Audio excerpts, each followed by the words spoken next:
Hallelujah. स्वागत है आप सबका मेरी भविष्यवाणियों की पुस्तक में। तो आइए हम आज के पवित्र वचन को पढ़ेंगे जो कि परमेश्वर की दासी पास्टर सोनिया यूसुफ नरूला जी के द्वारा लिखा गया है। अपने दुखों पर विजय पाना, जैसा कि भजन संहिता अध्याय 37 उसकी 5 आयत में लिखा है, अपने मार्ग की चिंता यहोवा पर छोड़ और उस पर भरोसा रख, वही पूरा करेगा। मेरे प्रियो, जब आप बाइबल में यूसुफ के बारे में पढ़ते हैं तो लिखा है कि परमेश्वर ने यूसुफ को उसके परिवार से क्यों अलग किया। उसे गड्ढे में फेंक दिया गया, जबकि परमेश्वर ने उसे बढ़ाने का दर्शन दिया था कि उसके भाई उसे दंडवत करेंगे, यानी वह परमेश्वर के द्वारा ऊंचा किया जाने वाला था। याद रखें, परमेश्वर अपनी प्रतिज्ञाओं को पूरा करना जानता है। यूसुफ को पता था कि जो दर्शन, जो प्रतिज्ञा परमेश्वर ने उसके साथ की है वह जरूर पूरी होगी। उसको पता था कि जब उसके जीवन में परमेश्वर की प्रतिज्ञा पूरी होगी तो उससे पहले उसको बहुत सारे दुखों मुसीबतों से गुजरना पड़ेगा। मेरे प्रियो, एक बात हमेशा याद रखें, परमेश्वर की आपके जीवन में बहुत बड़ी प्रतिज्ञाएं हैं। उन प्रतिज्ञाओं को पूरा होने से पहले आपके जीवन में बीमारी, गरीबी, परेशानी, दुख, नाकामयाबी भी आ सकती है। पर यह कठिनाइयां आपको गिराने के लिए नहीं, बल्कि आपके भावनात्मक जीवन को और अभिलाषा के जीवन को खत्म करने के लिए होगी। अगर यूसुफ हमेशा अपने माता पिता के साथ रहता, दुखों कठिनाइयों से ना निकलता, तो वह कभी भी प्रधानमंत्री ना बनता। परमेश्वर अपनी योजनाओं को उसके जीवन में पूरा न कर पाते।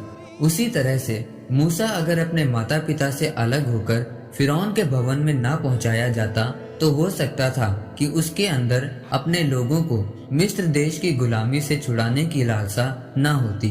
पर मूसा की इसी दुख लालसा ने उसे तैयार करके उसके अंदर परमेश्वर के प्रति जलन को भर दिया। उसके अंदर परमेश्वर की सामर्थ्य और आग उसके दुख के कारण आई, जिस कारण वह परमेश्वर के कामों को पूरा कर पाया। मेरे प्रियो, अगर आप अपने दुखों, बीमारियों में व्याकुल हैं तो शैतान आपकी उस व्याकुलता को इस्तेमाल करेगा ताकि आपके अंदर परमेश्वर के प्रति अविश्वास आए और आप वचन से दूर हों।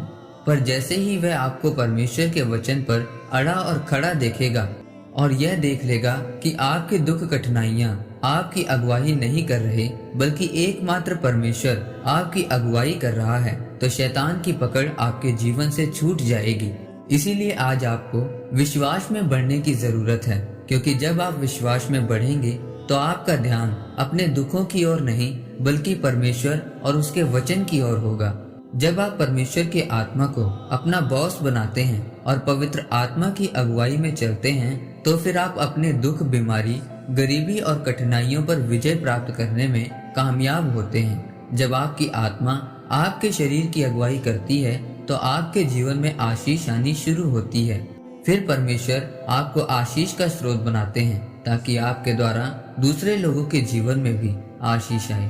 परमेश्वर इस वचन के द्वारा आपको आशीषित करे। आमीन। आइए परमेश्वर की दासी के द्वारा लिखी गई इस घोषणा को आप मेरे साथ एक मन होकर ग्रहण करें।